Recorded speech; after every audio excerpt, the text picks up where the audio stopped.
foo mën a ne ak loo mën a koo mën a àndal. D'accord, je rappelle toujours que vous suivez votre émission 13 minutes de vérité dañu am mbégte di fi recevoir Binta Diallo journaliste foofee ca Groupe Futurs Médias. Alors Binta, autre actualité bi nga xamante ni tamit bëgg naa ci am sa gis-gis cherté des denrées de première nécessité président Macky Sall fu mu jëm ak ñun Binta réew mi métti na dund bi cher na vraiment nit ñi ngi jooy depuis lors et que gisuñu solution. saako soble bi ñëw yokk ci si moom it. moom de gis nga keroog dama dem sax ci boutique bi. dama gis moi je fais toujours la police citoyenne su ma gisee ñu yokk damay woote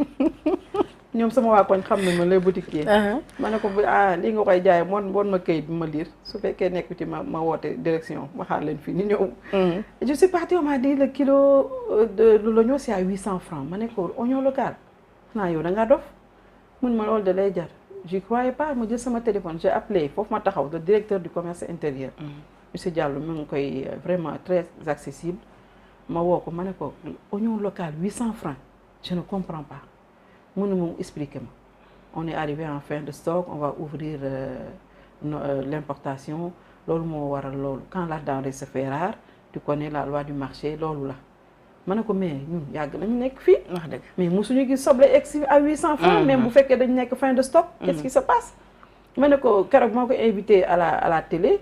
ma ne ko yéen qu'est-ce qui se passe marché bi mun leen ko bàyyi à la merci des consommateurs des commerçants ñuy def lu leen neex est-ce que vous avez les moyens de contrôler le marché mënuma amuñu moyen amuñu contrôleur yu doy donc les commerçants ils font ce qu'ils veulent tu as vu ce qui s'est passé à Touba dem nañu bay jaay kilo soble de 2000 francs il a fallu que ñu dem def descente pour mën a arrêter ça mais loolu yëpp Penda lan moo ko indi mu nekk tamit mbir bu nga xamante ni sëñ Bass Abdou Khadre di porte-parole wax na ci dégg naa ko mu wax ci mu ñaawlu ko ci xam nga ni surtout que ñu ngi dégmal màggal nit ñi buñu demee ba léegi xooluñu la recherche du profit rek moo nekk Sénégal xaalis rek moom mooy nit faaleetuñu relation xam nga loolu boobu réew tam war nañ ko xoolaat te président Macky Sall bu muy ñëw aussi dafa waxoon ne Sénégal dinaa fi indi rupture souveraineté alimentaire anamu on a tout pour être autonome am autonomie alimentaire on a tout pour l'être mais amul volonté politique on dépend de l'extérieur loolu tant que mi ngi fi amuñu volonté on crée pas des industries yoo xamante ne yi ñuy liggéey fii ñuy bay di dundee parce que le monde a changé te dafay gën a metti il faut que ñu am état yoo xamante ni dañuy taxaw ci loolu tant que taxawuñu ci loolu on va continuer à dépendre de l'extérieur et dépendre de l'extérieur mooy Sénégalais yi wala ñun ñi dañuy dee rek mais fi metti tamit Binta bëri loolu ci Sénégal parce que boo génnee tamit ci wàllub cherté dund bi tamit am na yeneen poñ jafe yi nga xam ne ngi metti wàllub inondation bi dañ ko jëlale mais tout récemment tamit autre actualité bi nga xam dafa metti loolu askan bi muy réfectionnement wu hôpital Aristide Le Dantec ñu fas yéene ci tibb lu toll si 7 hectares jaay ko ngir mën a financer li nga xamante ni mooy travaux yi ñu bëri également ànduñu ci gis nañu ay médecins yu nga xamante ni ak syndicalistes yi jug nañ yëkkati ay kàddu ni loolee ànduñu ci ñu gis ni tamit par la suite ki nga xamante ni moo di jëriñ bi ñu dénk wàllub santé di Marie Khemesse yëkkati moom ay kàddu yi nga xam ñu bëri ñaawlu nañ ci ni ñoom duñu ay vampire bay teetaan ay nit di dee comme ça ci mbedd bi coowal boobu noonu yëpp am ci hôpital Aristide Le Dantec également di beneen jafe-jafe hôpital bi aussi bi may dalal le directeur du FONSIS pour mu expliquer un peu comment ça s'est passé le montage financier et tout bi mu waxee espagnol yi ñoom ñooy ñëw ñooy jël presque ñoom ñooy jël les 3/4 mais état bi dafa bëggul bàyyi rek ñi nga xamante ñoom ñooy tabax parce que comme li hôpital la état bi daf ci bëgg a contribuer ma ne ko yéen tous les grands projets de l'état étrangers yi ngeen ko jox ñu exploiter ko avec leur argent après ñu def système biotique ñu exploiter ba un certain temps lu tax hôpital bi pourquoi ngeen di jaay les 3 hectares alors que les employés nee nañu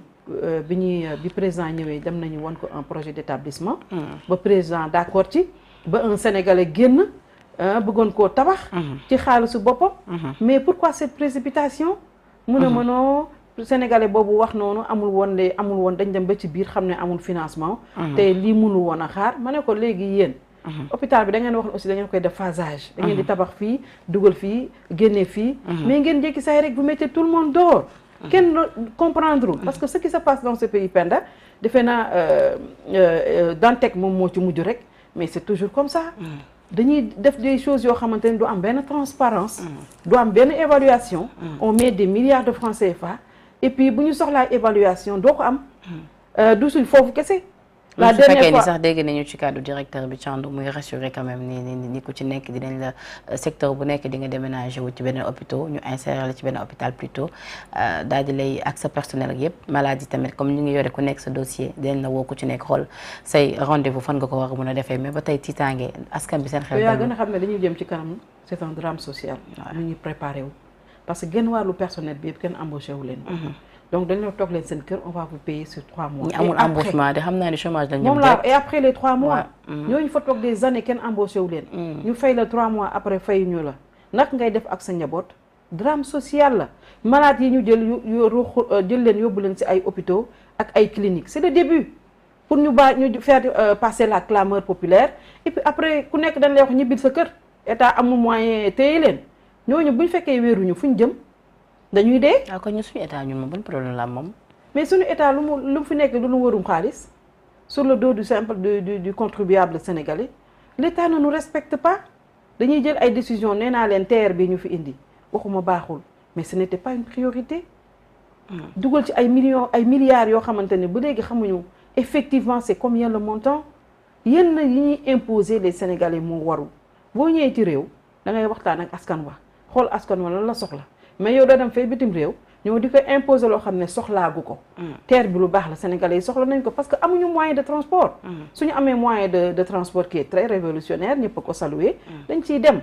mais y avait des préalables. tey jii bu ñu defaraatoon les rails. l'économie locale yi ñu rey entre dans le Sénégal. loolu la ñu waroon commencer. bu ñu defaroon les rails sénégalais yi mën a amaat tuuti soqaliku waat. ci côté localement développement à la base. defe naa loolu moo gënoon. mais jël ay milliards dugal ko ci société boo xamante ne pratiquement neen demoon na sax ba dee nga ñëw